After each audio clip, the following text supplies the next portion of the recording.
Welcome back. My name is Mulligan and this is Xenonauts X Division. Before we go up, we should probably check on ammunition. At least 2 salves. You need. Our heavy is running low. Let's take a look. We see one right in front. He's not dead. Only 20. Okay. We can even go with the sniper. Pretty low hit chance, but right in front of my face. Oh, this was the last one. Okay. So, Clark is now a lieutenant. Good job. Colonel Larry Wilkinson is sadly killed in action. These stupid grenades, oh man. Eric Wertzler is injured for 5 days. Corporal Matthias Bergman got a medal. Successful capture of 5 alien command units. Okay, good job. Captain Julia Voschik injured for 1 day. Commander Ambrose Horvath injured for 4 days. And our Private Edward Lucey got not much action. But it's okay, I hope. Now here, Reaper Alpha Corps destroyed. The civilian leader executed. I fucking hate this. I would sell these guys to, I don't know, Russia or so. Not execute them. Oh, the D-45 Valkyrie assault boat. The assault boat is the ultimate conclusion of dropship technology because we only had the Charlie and now we have the assault boat. We had nothing between. Possessing enhanced carrying capacity and excellent range and speed. It also has one rather unique ability. It can deploy soldiers to the battlefield via drop pod. The question now is, can I deploy my soldiers everywhere? Or only into the drop zone? The design of the Valkyrie utilizes the remarkable strength of hardened alien alloys to create a cavernous hull that weighs a fraction of what it would if it were made from aluminum. Once combined with a pair of powerful turbines and the A-23 aluminum pulse reactor, we have a craft that is capable of carrying a full 14 soldiers or equivalent into battle. Considering the sheer weight of our more advanced vehicles and personal armor, this is a remarkable achievement. The fact that the Valkyrie can cruise at nearly 2000 PM per hour while doing so is simply a bonus. You mean 2000 kilometer? No, 2.2. What is P? I don't really know. Launch tubes based on the electromagnetic launch tracks found in the carrier UFOs allow Xenonauts units to be dropped anywhere in the landing area, though not the entire battlefield, at the start of the battle. So if the drop field is as big as the old dropship, it doesn't really make any difference. The problem is that the old dropship at least gave us some sort of cover at the beginning. Each will generate an invisible plasma field. The drop pods themselves may not look much, but are actually remarkable pieces of innovation. Once launched, each will generate an invisible plasma field that protects the user and slices a path through the air at several times the speed of sound. Once the pod drops to within a few hundred meters to the ground, landing rockets fire and slow the descent to a safe speed. The plasma field dissipates the moment the pod touches the ground and allows disembarkation. What? Your soldiers may find the experience of being fired towards the combat zone at nearly 1,000 miles an hour a little discomforting, but I'm afraid they will have to get used to it. I see little scope for further innovation where dropships are concerned. The Valkyrie will be the final design we produce. dropping or shooting someone at several times the speed of sound is not a good idea. You would have to have a really good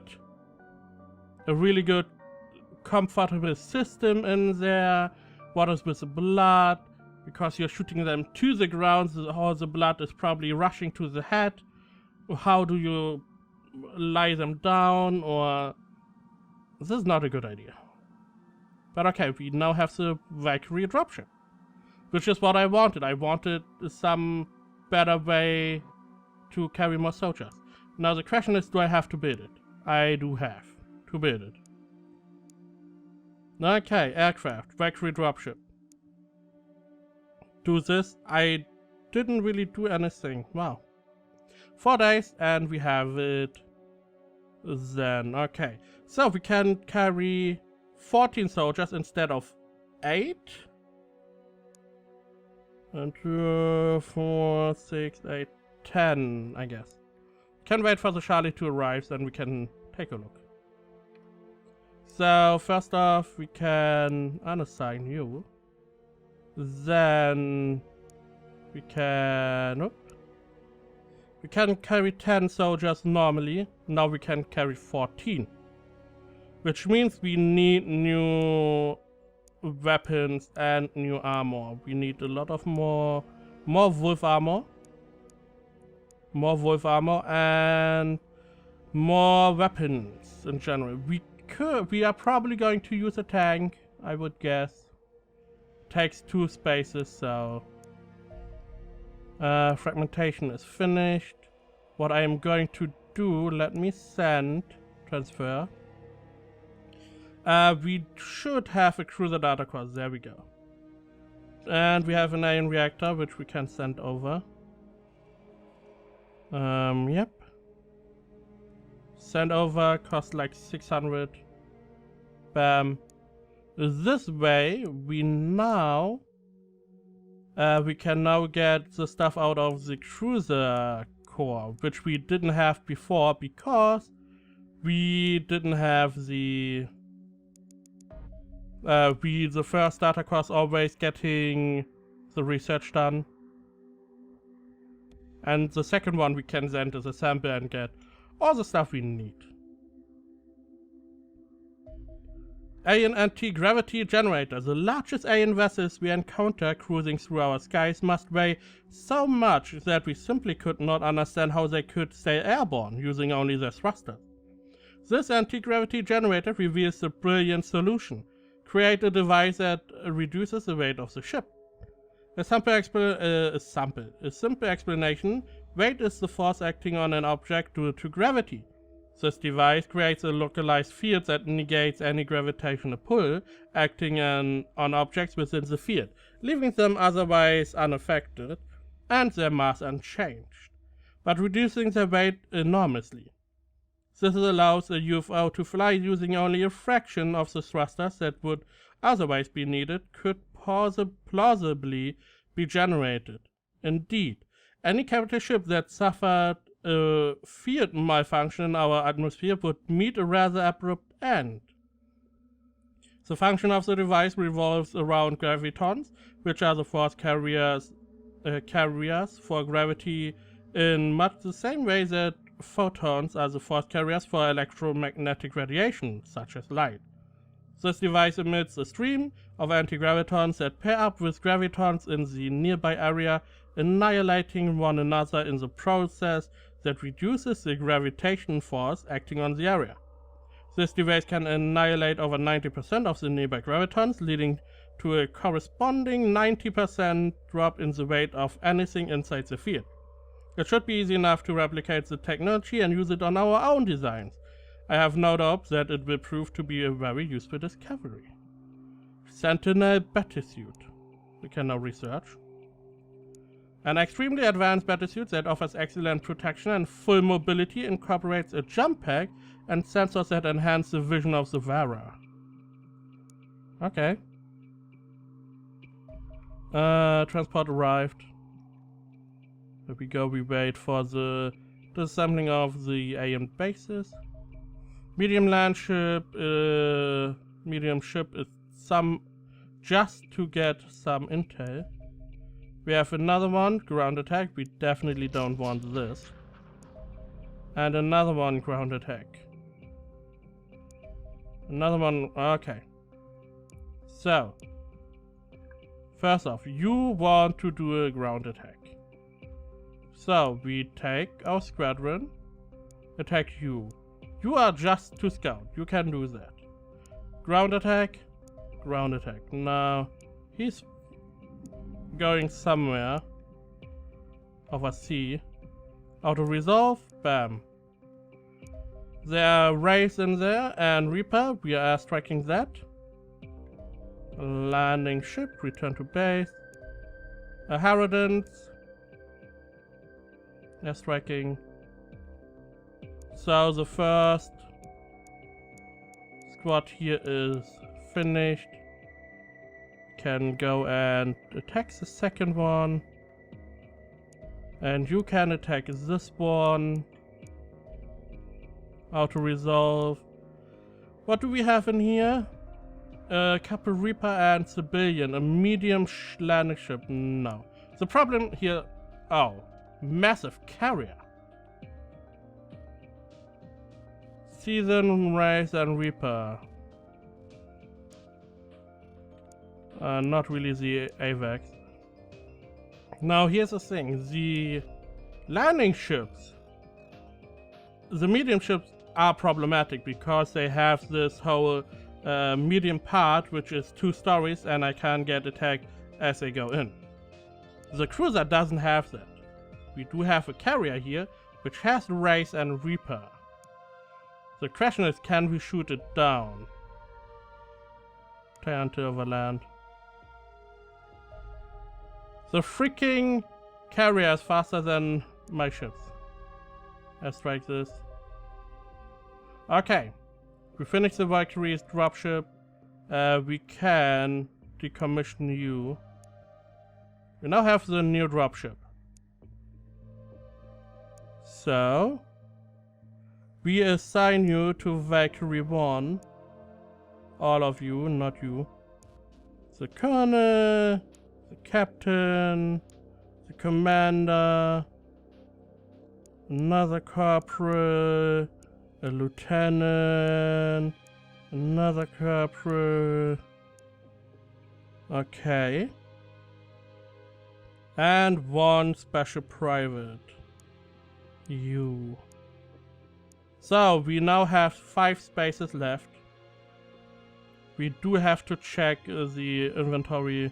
You look good. You look okay. You look okay. A little bit better. You are still okay. Heavy weapons. You are missing your weapons. There we go. We put this one on you. You definitely need your Predator armor. 1, 2, 3. Pep. Enough ammo. The other heavy weapons. Okay. Rifleman. Looking good. Yeah, seems okay. I do need 1 with a stun baton. And you... I do have 5. They're not weighing much. So you know, I'm giving some to special soldiers here. Because they are that much more effective at capturing aliens. Okay, so we have still a lot of space left. So we assign a tank. And then we can still get... how many? 3 more people inside. So let's see. Who is pretty okay? There are a lot of people that are just middle of the line. We need some accuracy and strength. Time units are not bad.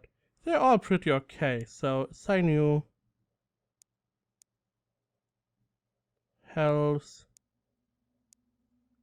What do we have? A sniper, a science sniper. All of them. There we go.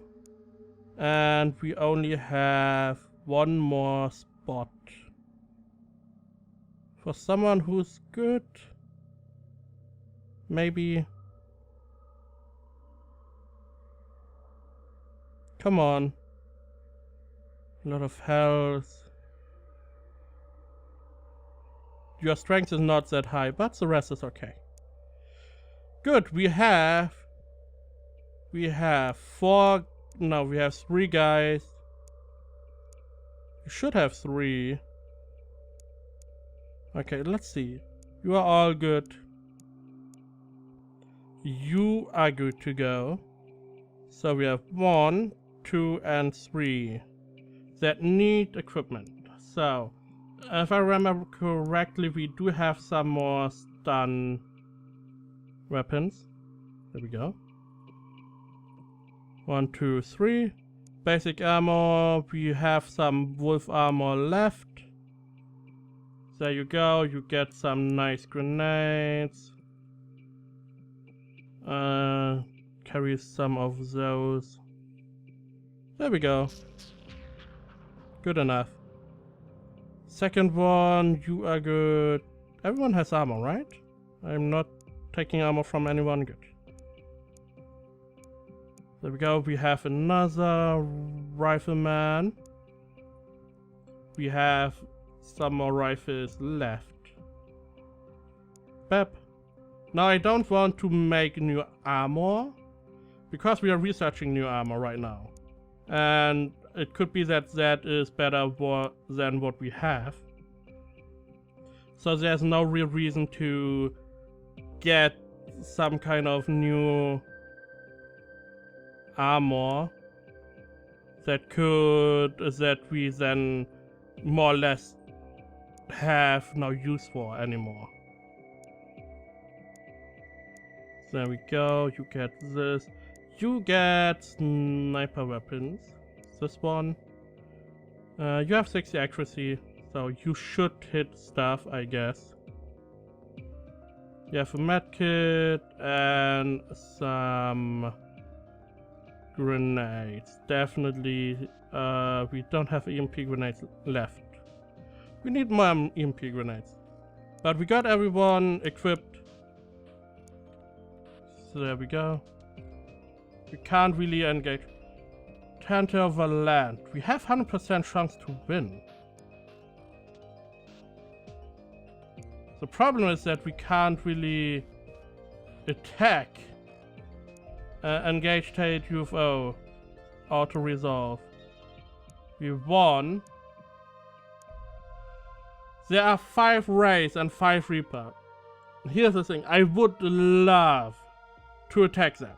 There's Season, which is a pain in the ass, just to have a carrier, because that is probably enabling us more research. But Season, so the chance that my guys shoot themselves.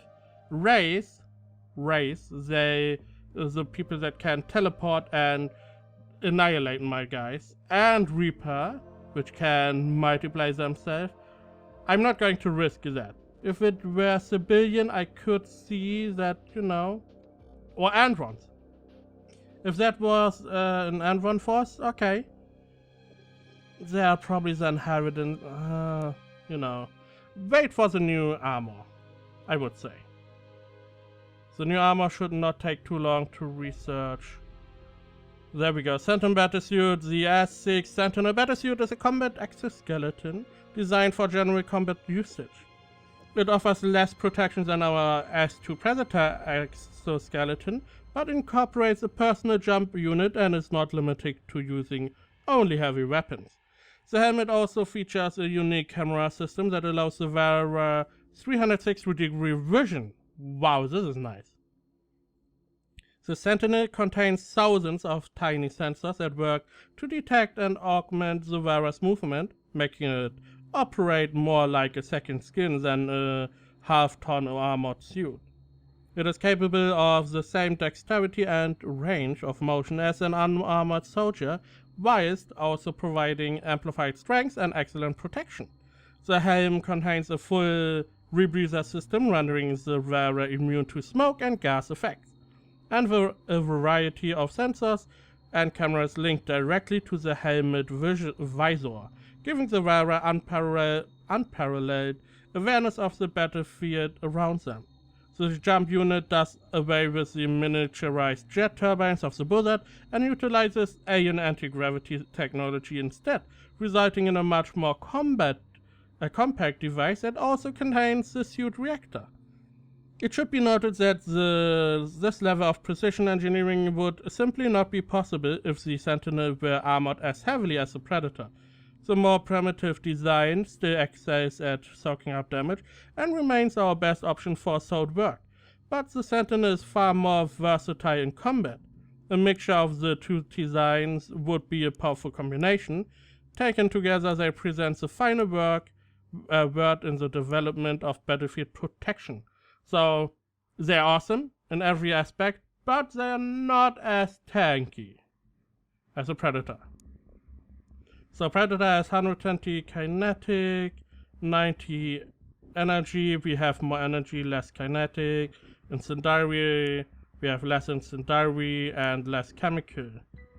It weighs 2 kilograms less and has 135 degree vision.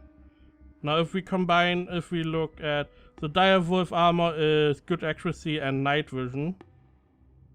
Which I would guess this has too. So we are going to build Sentinel armor, I guess. Now the question is, how expensive is the Sentinel? Okay, we can make a couple. Let's make 11. Make as many as I can, more or less. Good. We did destroy everything in the vicinity. Do you even have commands? You don't have any engineers. Good. Let's go and wait.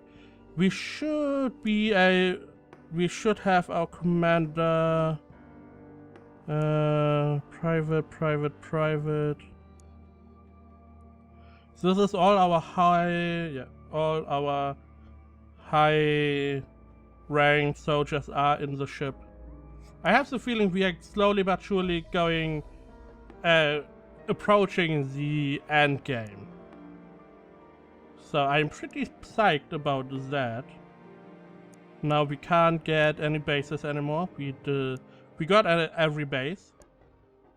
We are now going to disassemble cruiser. Before we do that, we transfer everything that we have. Keep the torpedoes and stuff. Selenium and alien alloys. Over to the other side. Power source, reactor not. Data core we keep. Shotguns, we can sell those. We have recovered equipment. Recovered landing chip, we keep those. Light engine 15. One heavy. A couple heavy beam. Torpedo weapons, large computer, internal systems. Transfer over. In the meantime, we can sell. I mean, the money is not going to decrease, I guess. We sell all of these. There we go. We make $7 million. We are selling also shotguns. This is why I produce them. 3 million. We're at 12 million. I guess we are pretty good off. This could probably be enough until the end of the game. We are still making a monthly plus. Foxtrot has been repaired. Cruisercraft is assembling finished. This is the reason why I got everything to the other side, I wanted to check what we now got. We probably can't disassemble reactor anymore. Oh, we can. Landing ship, we don't have any other things. So what did we get? We got 3 aluminium, 9 iron alloys, so nothing in the Z department. We got, however, a 1 cruiser ship equipment, 500,000, good. We got some light engines, heavy engines, beam weapon, torpedo weapon, computer, internal systems. So this is not really good source of aluminium or alien alloys, which is sad. We are going to disassemble some reactor. There we go. War, you are still building. We did not finish one suit. I want to have one. Okay, we finished one. Now, let's go to our soldiers. And we only have 2 commander, 1 heavy weapon. So Commander Ambrose Horvath, because you are the last commander alive right now, you get to try out the new armor. Sentinel armor. Looking nice, looking nice. Now, interestingly enough, if you look at the health, it seems this is absorbing some sort of health amount too. It does weigh more than the wolf armor. And if we look at the left side, we get more health, okay. We get more accuracy, 10, which is a lot. If you think about it, it is nearly 20%, like 16% increase. Reflexes plus 10, and bravery plus 20. Pretty nice armor. Now it does weigh a little bit more, so we have to reduce some weight, but no problem. So it was probably best to get people with high time units and strength, because the rest we can increase with the sentinel armor. Nonetheless, this is it for this episode. Stay tuned for next episode. We will probably engage some bigger ships, maybe even a landing ship, a carrier, if we find one.